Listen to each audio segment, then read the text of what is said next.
Hello, welcome to the Weekly News Show. My name is Jean-Marc. We have 7 items to talk about today, so let's talk about that.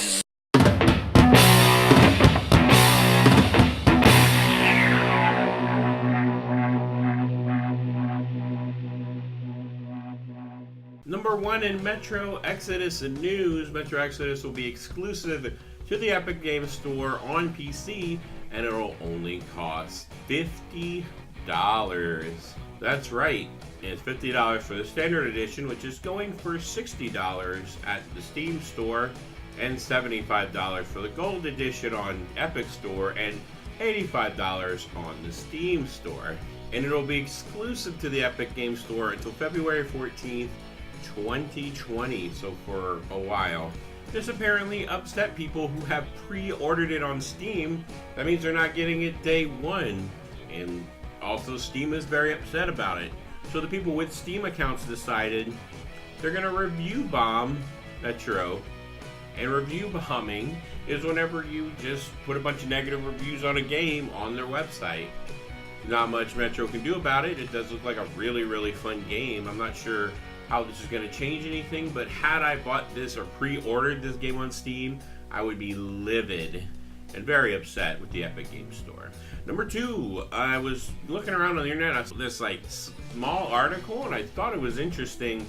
Cloud storage for PlayStation Plus members will increase from 10 gigabytes to 100 gigabytes in February.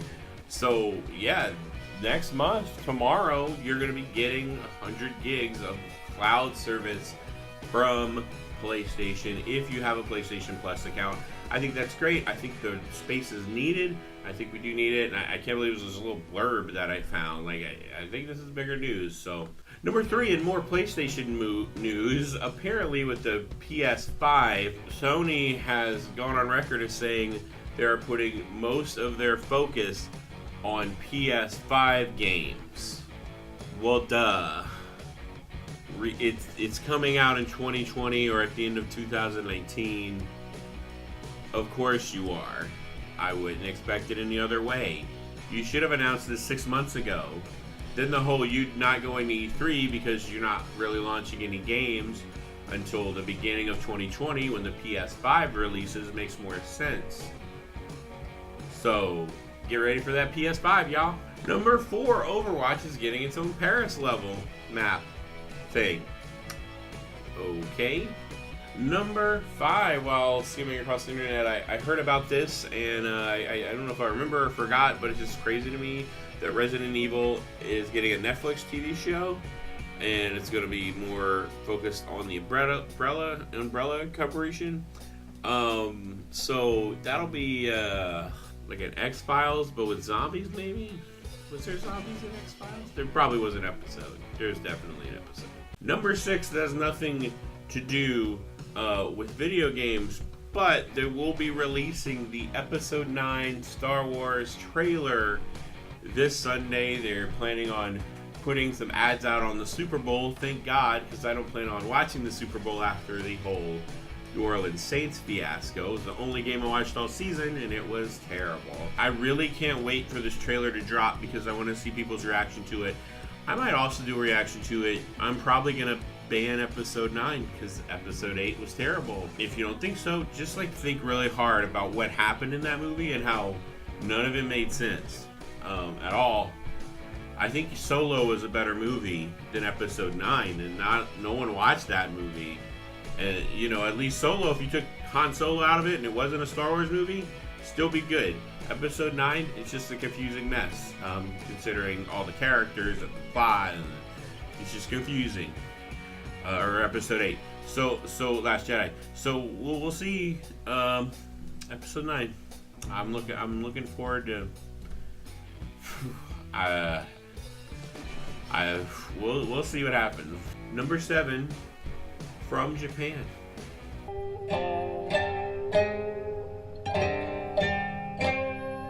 So, Japan is a great place, and they have high fashion, and they're showing off their fashion by a company called Glab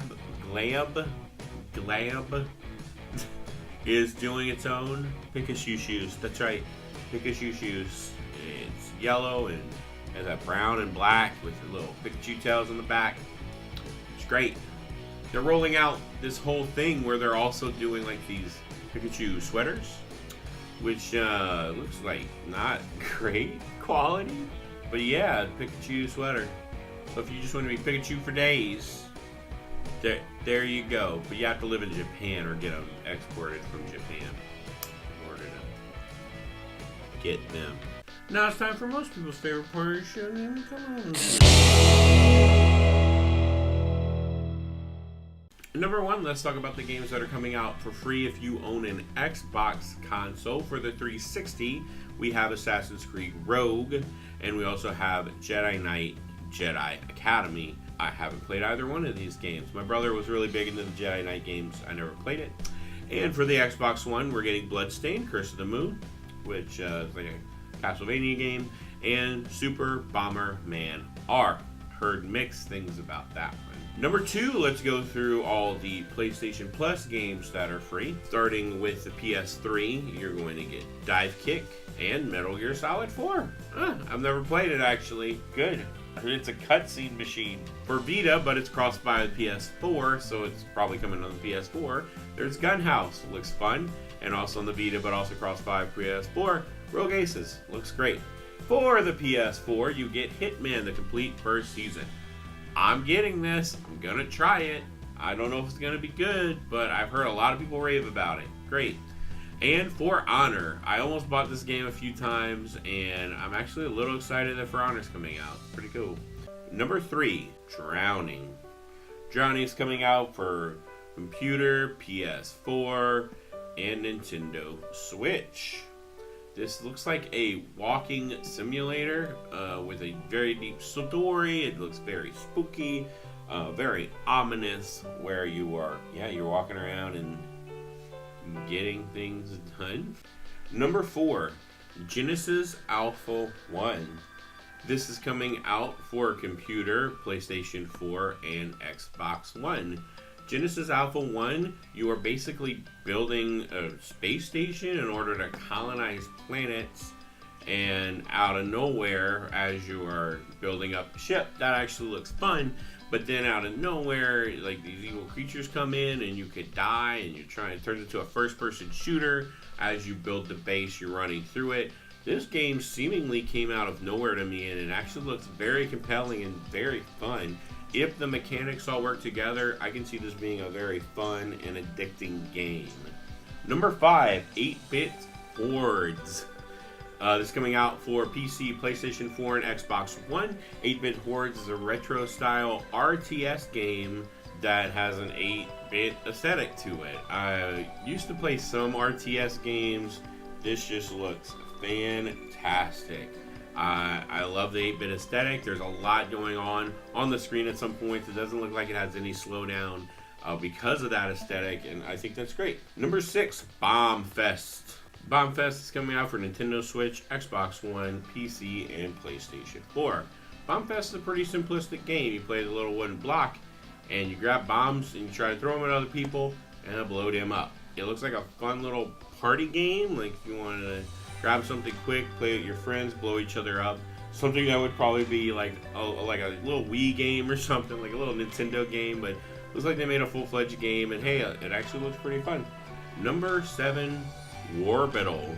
Warbital is a real-time strategy artillery game where you're in a space war, you're trying to blow up other planets with weapons, and each player action is affected by gravity, and it just looks crazy. You can get closer to the sun or to the black hole, further away from it. It looks extremely strategic, extremely fun. It just looks hectic and crazy. I've never seen anything really like this. Kind of, maybe like Scorched Earth, but you're playing in orbit. It's just crazy the amount of things you can do in this game. The amazing amount of things you're able to get away from. So you're able to pull off. It's just a crazy looking game, and wow, it looks completely original and fun to me. Number 8, Wargroove. Wargroove's coming out for Nintendo Switch, Xbox One, PC, and PlayStation 4. This is a turn-based, top-down, 8-bit strategy game. And wow, I haven't seen one of these games in a long time, and I'm very excited for it. It just looks like fun. It looks like a simplistic turn-based tactics game. Like, just go in, blow up the other people, take their base, and yeah, it looks really, really fun. I'm blown away by what I've seen, and I'm excited that it's coming out this week. Thank you for watching the weekly news show. My name is Jean-Marc. Please hit the like, subscribe, and like you see. You have all the news, now do whatever you want with it. Thanks for watching, and go ahead and play Warbital and Wargroove. They both look extremely fun, and I miss doing the news. This was great. Thanks for joining me.